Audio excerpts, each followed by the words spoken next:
Om Shanti 18 December 2024 प्रातः मुरली बाबा कहउछंती मीठे बच्चे सर्वशक्तिमान बाबांक सहित बुद्धि जोग लगाइले शक्ति मिलिबो। जोग द्वारा ही आत्मा रूपी बैटेरी चार्ज होई थाए एवं आत्मा पवित्र सतो प्रधान होई जाई थाए। सर्वशक्तिमान बाबांक सहित बुद्धि जोग लगाइले शक्ति मिलिबो। जोग द्वारा ही आत्मा रूपी बैटेरी चार्ज होई थाए एवं आत्मा पवित्र सतो प्रधान होई जाई थाए। प्रश्न, संगम जुगरे तुमे संतान माने केउ पुरुषार्थ करुछ जहार प्रारब्ध रूपे तुमको देवता पद मिली जाउछि? संगम जुगरे तुमे संतान माने केउ पुरुषार्थ करुछ जहार प्रारब्ध रूपे तुमको देवता पद मिली जाउछि? उत्तर, संगम जुगरे आमे सबु शीतल हेबार पुरुषार्थ करुछु। शीतल अर्थात पवित्र हेबा द्वारा ही आमे देवता होई जाउछु। जे पर्यंत शीतल होई नाहु से पर्यंत देवता मध्य होई पारिबु नाही। तेणु एही संगमरे शीतला देवी होई समस्तंको उपरे ज्ञानर थंडा जल छिंची समस्तंको शीतल करिबाकु हेबो। समस्तंकर उत्तापकु अर्थात काम क्रोध को शांत करिबाकु हेबो। निजे शीतल होई अन्य समस्तंकु शीतल करिबाकु हेबो। ओम शांति। पिला मानकु प्रथमे गोटिए कथा बुझीबार अछि जे आमे समस्ते भाई भाई अटु एवं शिव बाबा समस्तंकर बापा अटंती। तांकु सर्वशक्तिमान कुहा जाए। तुम मध्यरे समस्त शक्ति थिला। तुमे समग्र विश्वरे राजत्व करुथिल। भारतरे एही देवी देवता मानकर राज्य थिला। तुमे ही पवित्र देवी देवता थिल। तुमर कुल बा साम्राज्य रे समस्ते निर्विकारी थिले। केउ माने निर्विकारी थिले? आत्मा माने। वर्तमान पुनर्बार तुमे निर्विकारी हेउछ। सर्वशक्तिमान बाबांकु याद करी शक्ति नेउछ।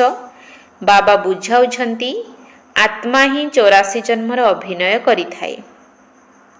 आत्मारे ही सतो प्रधानतार शक्ति थिला। ताहा पुणी दिन को दिन कमी कमी जाउछि। सतो प्रधानरु तमह प्रधान तो हेबाकु ही पड़िबो। जेपरि बैटेरीर शक्ति कमी गले मोटर ठिया होई जाए, बैटेरी शक्तिहीन होई जाए। आत्मार बैटेरी संपूर्ण शक्तिहीन हुए नाही। किछि ना किछि शक्ति रही थाए। जेपरि किए मरीगले दीप जलाई थांती, सेथिरे घियो ढाली चली थांती, जेपरि कि ज्योति लिभि न जीव। वर्तमान तुमे संतान माने बुझुछ तुम आत्मारे संपूर्ण शक्ति थिला, वर्तमान नाही। वर्तमान पुनर्बार तुमे सर्वशक्तिमान बाबांक सहित निजर बुद्धि जोग लगाउछ। निज मध्यरे शक्ति भरुछ काहेकि ना तुमर शक्ति कम होई जाइछि। शक्ति संपूर्ण रूपे सरी गले शरीर ही रहिब नाही। आत्मा बाबांकु मने पकाई पकाई संपूर्ण पवित्र होई जाए।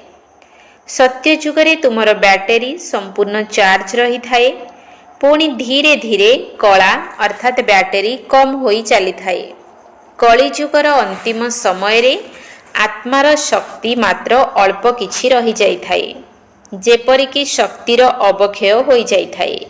बाबांकु मने पकाइबा द्वारा आत्मा पुनर्बार भरपूर होई जाई थाए। एबे बाबा बुझाउछंती जणको ही याद करिबाकु हेबो। भगवान तो उच्चरु उच्च अटंती, बाकी समस्ते रचना अटंती। रचना को रचना ठारू अविनाशी संपत्ति मिली थाए। रचयिता तो एकमात्र अविनाशी बाबा ही अटंती। बाकी समस्ते हेउछंती विनाशी। अविनाशी बाबांकु मने पकाइले अविनाशी वर्षा मिली थाए। तेबे पिला मानंकु अंतररे बुझीबा दरकार कि बाबा आम पई स्वर्ग नुआ दुनिया स्थापना करुछंती। ड्रामा प्लान अनुसार स्वर्गर स्थापना हेउछि जेउथिरे तुमे संतान माने ही आसी राजत्व करुछ। ମୁଁ ତ ସଦା ପବିତ୍ର ଅଟେ। ମୁଁ କେବେ ଗର୍ଭରୁ ଜନ୍ମ ନିଏ ନାହିଁ କି ଦେବୀ ଦେବତାମାନଙ୍କ ପରି ଜନ୍ମ ନିଏ ନାହିଁ। କେବଳ ତୁମ ସନ୍ତାନମାନଙ୍କୁ ସ୍ୱର୍ଗର ବାଦଶାହୀ ଦେବା ନିମନ୍ତେ ଯେତେବେଳେ ଏହି ବ୍ରହ୍ମା ବାବା 60 ବର୍ଷର ବାନପ୍ରସ୍ଥ ଅବସ୍ଥାରେ ଥାଆନ୍ତି, ସେତେବେଳେ ଏହାଙ୍କ ଶରୀରରେ ମୁଁ ପ୍ରବେଶ କରିଥାଏ।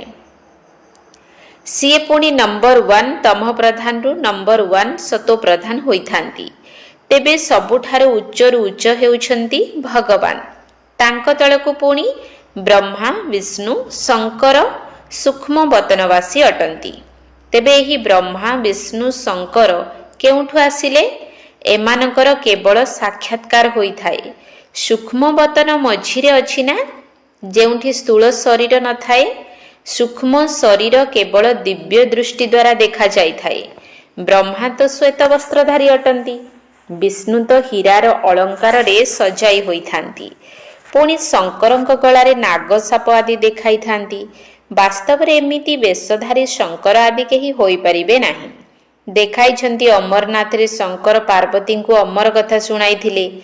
ସୂକ୍ଷ୍ମ ବତନରେ ତ ମନୁଷ୍ୟ ସୃଷ୍ଟି ନଥାଏ, ତେଣୁ ସେଠାରେ କଥା କିପରି ଶୁଣାଇବେ? ବାକି ସୂକ୍ଷ୍ମ ବତନରେ କେବଳ ସାକ୍ଷାତକାର ହୋଇଥାଏ। ଯେଉଁମାନେ ସମ୍ପୂର୍ଣ୍ଣ ପବିତ୍ର ହୋଇଯାଇଥାନ୍ତି, ସେହିମାନଙ୍କର ହିଁ ସାକ୍ଷାତକାର ହୋଇଥାଏ। ସେହିମାନେ ହିଁ ପୁଣି ସତ୍ୟଯୁଗକୁ ଯାଇ ସ୍ୱର୍ଗର ମାଲିକ ହୋଇଥାନ୍ତି। ତେଣୁ ବୁଦ୍ଧିରେ ଆସିବା ଦରକାର କି ଏମାନେ ପୁଣି ଏହି ରାଜ୍ୟ ଭାଗ୍ୟ କିପରି ପ୍ରାପ୍ତ କଲେ। ଲଢ଼େଇ ଆଦି ତ କିଛି ହୋଇନାହିଁ। ଦେବତାମାନେ ହିଂସା କିପରି କରିବେ? ବର୍ତ୍ତମାନ ତୁମେ ବାବାଙ୍କୁ ମନେ ପକାଇ ରାଜପଦ ପ୍ରାପ୍ତ କରୁଛ, କେହି ମାନନ୍ତୁ ବା ନ ମାନନ୍ତୁ। ଗୀତାରେ ମଧ୍ୟ ଅଛି, ଦେହ ସହିତ ଦେହର ସବୁ ଧର୍ମକୁ ଭୁଲି ମୋତେ ମନେ ପକାଅ। ବାବାଙ୍କର ତ ଦେହ ହିଁ ନାହିଁ, ଯେଉଁଥିରେ କି ମମତ୍ୱ ରହିବ। ବାବା କହୁଛନ୍ତି, ଅଳ୍ପ ସମୟ ପାଇଁ ଏହି ଶରୀରର ଲୋନ ନେଉଛି, ନହେଲେ ମୁଁ କିପରି ଜ୍ଞାନ ଦେବି? ମୁଁ ଏହି ବୃକ୍ଷର ଚୈତନ୍ୟ ବୀଜ ରୂପ ଅଟେ। ଏହି ବୃକ୍ଷର ଜ୍ଞାନ ମୋ ପାଖରେ ହିଁ ଅଛି। ଏହି ସୃଷ୍ଟିର ଆୟୁଷ କେତେ? ଏହାର ଉତ୍ପତ୍ତି, ପାଳନା, ବିନାଶ କିପରି ହେଉଛି, ମନୁଷ୍ୟକୁ କିଛି ବି ଜଣା ନାହିଁ। ସେମାନେ ଭୌତିକ ଜଗତର ହଦ୍ର ପାଠ ପଢ଼ିଥାନ୍ତି। ବାବା ତ ବେହଦ୍ର ପାଠ ପଢ଼ାଇ ସନ୍ତାନମାନଙ୍କୁ ବିଶ୍ୱର ମାଲିକ କରିଥାନ୍ତି। ଭଗବାନ କେବେ ହେଲେ ଦେହଧାରୀ ମନୁଷ୍ୟଙ୍କୁ କୁହାଯିବ ନାହିଁ। ବ୍ରହ୍ମା, ବିଷ୍ଣୁ, ଶଙ୍କରଙ୍କର ମଧ୍ୟ ନିଜର ସୂକ୍ଷ୍ମ ଶରୀର ଅଛି। ତେଣୁ ଏମାନଙ୍କୁ ମଧ୍ୟ ଭଗବାନ କୁହାଯିବ ନାହିଁ। ଏହି ଶରୀର ତ ଦାଦାଙ୍କ ଆତ୍ମାର ସିଂହାସନ ଅଟେ, ଅକାଳ ତଖତ ଅଟେ ନା। ବର୍ତ୍ତମାନ ଏହା ଅକାଳ ମୂରତ ବାବାଙ୍କର ସିଂହାସନ ଅଟେ। ଅମୃତସରରେ ମଧ୍ୟ ଅକାଳ ତଖତ ଅଛି। ଯେଉଁ ସବୁ ବଡ଼ ବଡ଼ ବ୍ୟକ୍ତିମାନେ ଥାଆନ୍ତି, ସେମାନେ ଯାଇ ଅକାଳ ତଖତରେ ବସିଥାନ୍ତି। ବର୍ତ୍ତମାନ ବାବା ବୁଝାଉଛନ୍ତି, ଏସବୁ ଆତ୍ମାମାନଙ୍କର ଅକାଳ ତଖତ ଅଟେ। ଆତ୍ମାରେ ହିଁ ଭଲ ବା ମନ୍ଦ ସଂସ୍କାର ରହିଥାଏ। ସେଥିପାଇଁ ତ କୁହାଯାଏ, ଏହା କର୍ମର ଫଳ ଅଟେ। ସମସ୍ତ ଆତ୍ମାମାନଙ୍କର ପିତା ଏକ ଅଟନ୍ତି। ବାବା କୌଣସି ଶାସ୍ତ୍ର ଆଦି ପଢ଼ି ବୁଝାନ୍ତି ନାହିଁ। ଏସବୁ କଥା ଶାସ୍ତ୍ର ଆଦିରେ ମଧ୍ୟ ନାହିଁ। ସେଥିପାଇଁ ତ ଲୋକମାନେ ବିରକ୍ତ ହେଉଛନ୍ତି, କହୁଛନ୍ତି ଏମାନେ ଶାସ୍ତ୍ରକୁ ମାନୁନାହାନ୍ତି। ସାଧୁ ସନ୍ଥମାନେ ଯାଇ ଗଙ୍ଗାରେ ସ୍ନାନ କରିଥାନ୍ତି, ତେବେ କ'ଣ ପାବନ ହୋଇଯାଇଛନ୍ତି? କେହି ତ ପରମ ଧାମ ଘରକୁ ଫେରି ଯାଇପାରିବେ ନାହିଁ। ସମସ୍ତେ ନାଟକର ଅନ୍ତିମ ସମୟରେ ଯିବେ। ଯେପରି ପୋକମାନଙ୍କର ବା ମହୁମାଛିଙ୍କର ଦଳ ଯାଇଥାଏ। ମହୁମାଛିମାନଙ୍କ ଭିତରେ ମଧ୍ୟ ରାଣୀ ଥାଏ, ତା ପଛରେ ସମସ୍ତେ ଯାଇଥାନ୍ତି। ବାବା ବି ଯିବେ ତ ତାଙ୍କ ପଛରେ ସବୁ ଆତ୍ମାମାନେ ମଧ୍ୟ ଯିବେ। ମୂଳ ବତନରେ ବି ଯେପରି ସବୁ ଆତ୍ମାମାନଙ୍କର ଦଳ ରହିଥାଏ, ଏଠାରେ ପୁଣି ସବୁ ମନୁଷ୍ୟମାନଙ୍କର ଦଳ ରହିଛି। ତେବେ ଏହି ଦଳକୁ ମଧ୍ୟ ଦିନେ ଯିବାକୁ ହେବ। ବାବା ଆସି ସମସ୍ତ ଆତ୍ମାମାନଙ୍କୁ ନେଇଯାଇଥାନ୍ତି। ସେଥିପାଇଁ ଶିବଙ୍କ ବରଯାତ୍ରୀର ଗାୟନ ରହିଛି, ପୁଅ କୁହ ବା ଝିଅ କୁହ, ବାବା ଆସି ସମସ୍ତ ସନ୍ତାନମାନଙ୍କୁ ୟାତ୍ରା ଯାତ୍ରା ଶିଖାଇଥାନ୍ତି। ପବିତ୍ର ନ ହେଲେ ଆତ୍ମା ଘରକୁ ପ୍ରତ୍ୟାବର୍ତ୍ତନ କରିପାରିବ ନାହିଁ। ଯେତେବେଳେ ପବିତ୍ର ହୋଇଯିବେ, ତେବେ ପ୍ରଥମେ ଶାନ୍ତିଧାମକୁ ଯିବେ, ପୁଣି ସେଠାରୁ ଧୀରେ ଧୀରେ ଆସି ଚାଲିବେ। ଏହିପରି ବୃଦ୍ଧି ହୋଇ ଚାଲିବ। ରାଜଧାନୀ ତିଆରି ହେବ ନା। ସମସ୍ତେ ଏକା ସଙ୍ଗରେ ତଳକୁ ଆସିବେ ନାହିଁ। ବୃକ୍ଷ ଧୀରେ ଧୀରେ ବୃଦ୍ଧି ପ୍ରାପ୍ତ ହୋଇଥାଏ ନା। ପ୍ରଥମେ ପ୍ରଥମେ ଆଦି ସନାତନ ଦେବୀ ଦେବତା ଧର୍ମ ହେବ, ଯାହାକୁ ବାବା ସ୍ଥାପନ କରୁଛନ୍ତି। ବ୍ରାହ୍ମଣ ମଧ୍ୟ ପ୍ରଥମେ ପ୍ରଥମେ ସେହିମାନେ ହୁଅନ୍ତି ଯେଉଁମାନେ ଦେବତା ହେବେ। ପ୍ରଜାପିତା ତ ଅଛନ୍ତି ନା, ପ୍ରଜାରେ ମଧ୍ୟ ଭାଇ ଭଉଣୀ ହୋଇଥାନ୍ତି। ବ୍ରହ୍ମା କୁମାର କୁମାରୀ ତ ଏଠାରେ ଅନେକ ହୋଇଥାନ୍ତି। ନିଶ୍ଚିତ ନିଶ୍ଚୟ ବୁଦ୍ଧି ହୋଇଥିବେ, ତେବେ ତ ଏତେ ଅଧିକ ନମ୍ବର ନେଉଛନ୍ତି। ତୁମମାନଙ୍କ ମଧ୍ୟରେ ଯିଏ ପକ୍କା ନିଶ୍ଚୟ ବୁଦ୍ଧି ଅଟନ୍ତି, ସେହିମାନେ ସେଠାକୁ ପ୍ରଥମେ ଆସିଥାନ୍ତି। କମ୍ ନିଶ୍ଚୟ ବୁଦ୍ଧିବାଲା ପଛରେ ହିଁ ଆସିଥାନ୍ତି। ମୂଳବତନରେ ସବୁ ଆତ୍ମାମାନେ ରହିଥାନ୍ତି। ପୁଣି ତଳକୁ ଆସିଲେ ବୃଦ୍ଧି ହୋଇ ଚାଲିଥାଏ। ଶରୀର ବିନା ଆତ୍ମା କିଭଳି ଅଭିନୟ କରିବ? ଏହା ଅଭିନୟ କରୁଥିବା ଆତ୍ମାମାନଙ୍କର ଦୁନିଆ ଅଟେ, ଯାହାକି 4 ଯୁଗରେ ଘୂରି ଚାଲିଥାଏ। ସତ୍ୟ ଯୁଗରେ ଆମେ ହିଁ ଦେବତା ଥିଲୁ, ପୁଣି କ୍ଷତ୍ରିୟ ବୈଶ୍ୟ ଶୂଦ୍ର ହୋଇଥାଉ। ବର୍ତ୍ତମାନ ଏହା ହେଉଛି ପୁରୁଷୋତ୍ତମ ସଙ୍ଗମ ଯୁଗ। ଏହି ଯୁଗ ଏବେ ହିଁ ହୋଇଥାଏ, ଯେତେବେଳେ କି ବାବା ଆସିଥାନ୍ତି।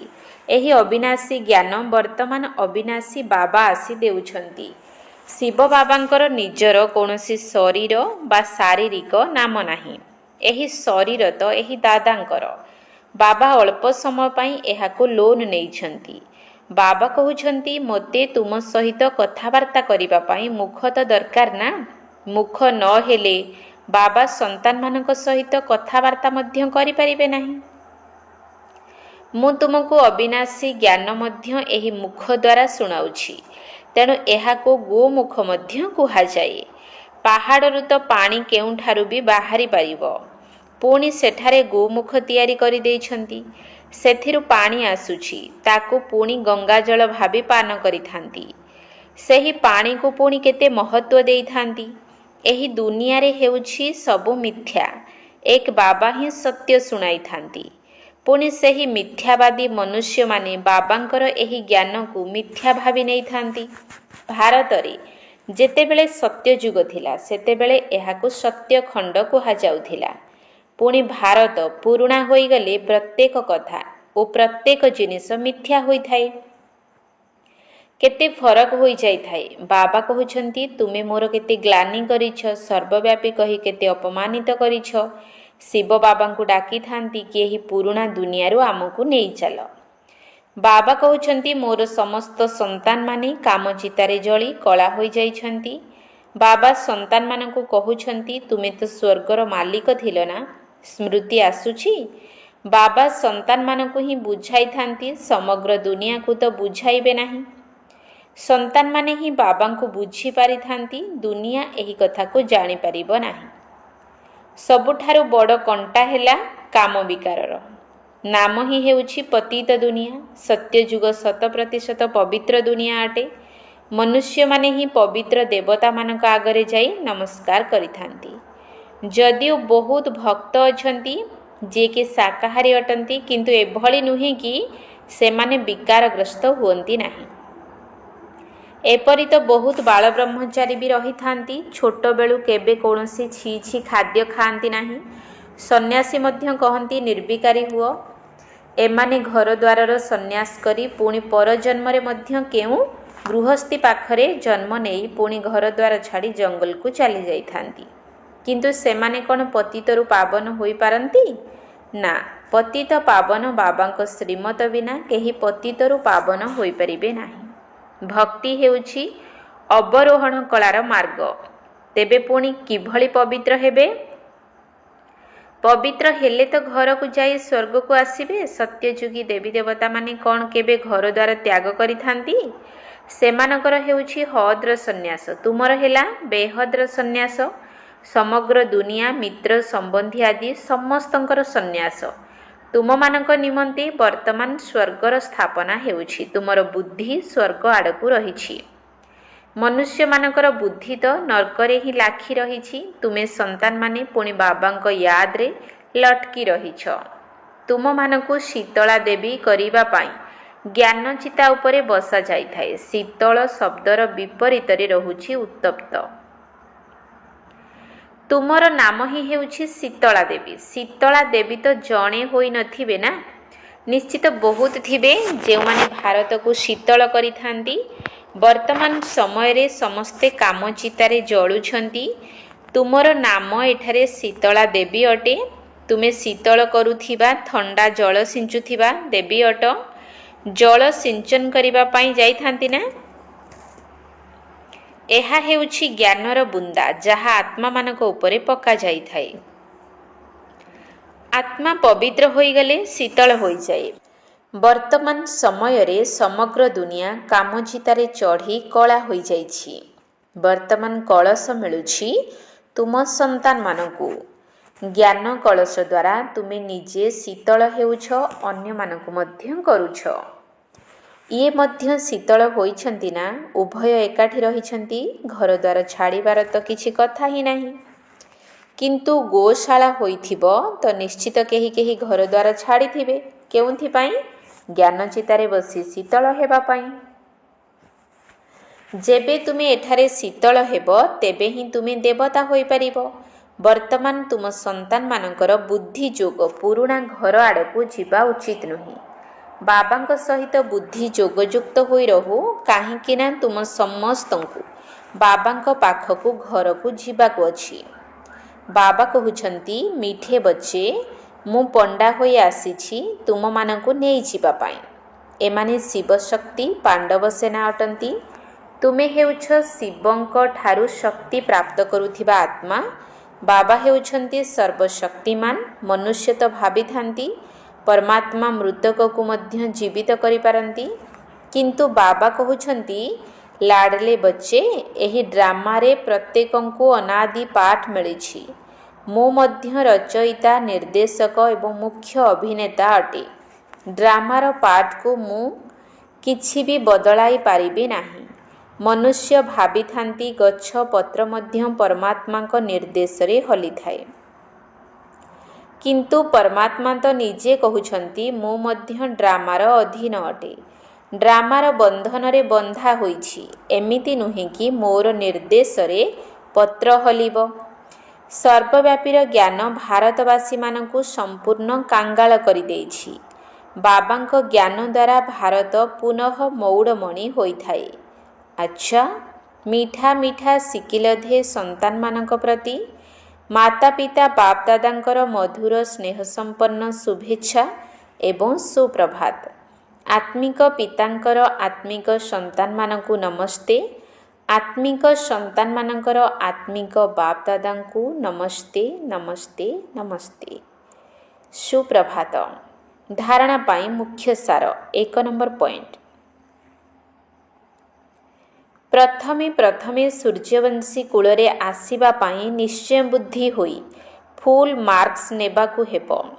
ନିଷ୍ଠାପର ବ୍ରାହ୍ମଣ ହେବାକୁ ପଡ଼ିବ। ଏହି ବେହଦ୍ର ଜ୍ଞାନକୁ ସର୍ବଦା ସ୍ମୃତିରେ ରଖିବାକୁ ହେବ। ପ୍ରଥମେ ସୂର୍ଯ୍ୟବଂଶୀ କୂଳରେ ଆସିବା ପାଇଁ ନିଶ୍ଚୟ ବୁଦ୍ଧି ହୋଇ ଫୁଲ୍ ମାର୍କସ୍ ନେବାକୁ ହେବ। ନିଷ୍ଠାପର ବ୍ରାହ୍ମଣ ହେବାକୁ ପଡ଼ିବ। ଏହି ବେହଦ୍ର ଜ୍ଞାନକୁ ସର୍ବଦା ସ୍ମୃତିରେ ରଖିବାକୁ ହେବ। 2 ନମ୍ବର ପଏଣ୍ଟ। ଜ୍ଞାନ ଚିତାରେ ବସି ଶୀତଳ ଅର୍ଥାତ୍ ପବିତ୍ର ହେବାକୁ ପଡ଼ିବ।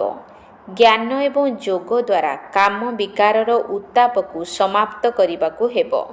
ବୁଦ୍ଧିଯୋଗ ସଦାସର୍ବଦା ଏକମାତ୍ର ବାବାଙ୍କଠାରେ ଲଟକି ରହୁ। ଜ୍ଞାନ ଚିତାରେ ବସି ଶୀତଳ ଅର୍ଥାତ୍ ପବିତ୍ର ହେବାକୁ ପଡ଼ିବ। ଜ୍ଞାନ ଏବଂ ଯୋଗ ଦ୍ୱାରା କାମ ବିକାରର ଉତ୍ତାପକୁ ସମାପ୍ତ କରିବାକୁ ହେବ। ବୁଦ୍ଧିଯୋଗ ସଦାସର୍ବଦା ଏକମାତ୍ର ବାବାଙ୍କଠାରେ ଲଟକି ରହୁ। ବରଦାନ। ବ୍ରାହ୍ମଣ ଜୀବନରେ ଶ୍ରେଷ୍ଠ ସ୍ଥିତି ରୂପୀ ମେଡାଲ ଅର୍ଥାତ୍ ପଦକ ପ୍ରାପ୍ତ କରିବା ବାଲା ବେଗମପୁରର ବାଦଶାହ ଅର୍ଥାତ୍ ସମ୍ରାଟ ହୁଅ। ବ୍ରାହ୍ମଣ ଜୀବନରେ ଶ୍ରେଷ୍ଠ ସ୍ଥିତି ରୂପୀ ମେଡାଲ ଅର୍ଥାତ୍ ପଦକ ପ୍ରାପ୍ତ କରିବା ବାଲା ବେଗମପୁରର ବାଦଶାହ ଅର୍ଥାତ୍ ସମ୍ରାଟ ହୁଅ। ତୁମେ ସମସ୍ତେ ନିଜର ସ୍ୱସ୍ଥିତିକୁ ଭଲରୁ ଭଲ ଅର୍ଥାତ୍ ଶ୍ରେଷ୍ଠ କରିବା ପାଇଁ ବ୍ରାହ୍ମଣ ହୋଇଛ। ବ୍ରାହ୍ମଣ ଜୀବନରେ ଶ୍ରେଷ୍ଠ ସ୍ଥିତି ହିଁ ତୁମମାନଙ୍କର ସମ୍ପତ୍ତି ଅଟେ। ଏହା ହିଁ ହେଉଛି ବ୍ରାହ୍ମଣ ଜୀବନର ପଦକ ବା ପୁରସ୍କାର। ଯେଉଁମାନେ ଏହି ମେଡାଲ ପ୍ରାପ୍ତ କରିନିଅନ୍ତି ସେମାନେ ସର୍ବଦା ଅଚଳ ଅଟଳ ଏକରସ ସ୍ଥିତିରେ ରହିଥାନ୍ତି ଏବଂ ସର୍ବଦା ନିଶ୍ଚିନ୍ତ ରହିବା ସହିତ ବେଗମପୁରର ସମ୍ରାଟ ହୋଇଯାଆନ୍ତି। ସେମାନେ ସର୍ବ ଇଚ୍ଛାଠାରୁ ମୁକ୍ତ ଅର୍ଥାତ୍ ଇଚ୍ଛା ମାତ୍ରର ଅବିଦ୍ୟା ସ୍ୱରୂପ ହୋଇଥାନ୍ତି। ସ୍ଲୋଗାନ ଯଦି ଅତୁଟ ନିଶ୍ଚୟ ଏବଂ ନିଶାର ସହିତ କହିବ ମେରା ବାବା ତେବେ ମାୟା ନିକଟକୁ ମଧ୍ୟ ଆସିପାରିବ ନାହିଁ। ଯଦି ଅତୁଟ ନିଶ୍ଚୟ ଏବଂ ନିଶାର ସହିତ କହିବ ମେରା ବାବା ତେବେ ମାୟା ନିକଟକୁ ମଧ୍ୟ ଆସିପାରିବ ନାହିଁ। ଓମ୍ ଶାନ୍ତି।